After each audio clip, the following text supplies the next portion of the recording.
Good night friends. দেখো সন্ধেবেলা আজকে এটা আমার চলে এলো ফ্লিপকার্টে। আমি এটা অর্ডার করেছিলাম এই স্টিকারটা, এই গ্যাস টেবিলটায় পাতবো বলে।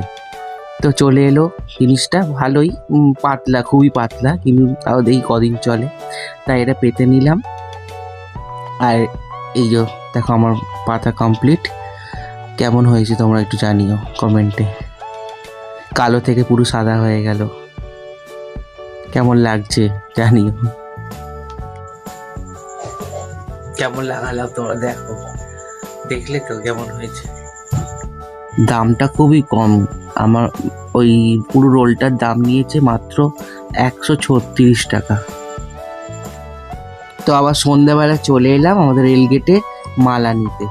কালকে বৃহস্পতিবার, তাই মালা নিয়ে এবার আমরা একটুখানি চলে যাচ্ছি স্টেডিয়ামের দিকে।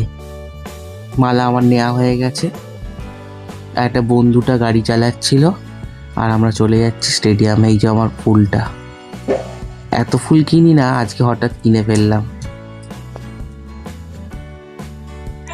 তাই স্টেডিয়ামে যাব আসলে চা খেতে। ভেবেছিলাম কফি খাবো ওই বেলে ফলের দোকানটা, কিন্তু বেলে ফলের দোকানটা বন্ধ ছিল, তাই স্টেডিয়ামে গেলাম চা খেতে।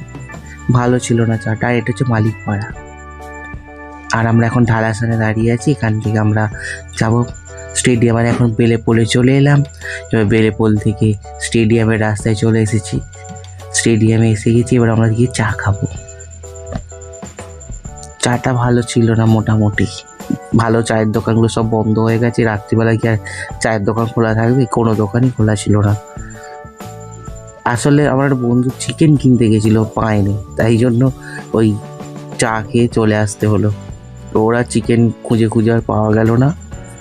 আর আমরা এখন চলে যাচ্ছি আমাদের নতুন রাস্তা, এই নতুন রাস্তা মোড়।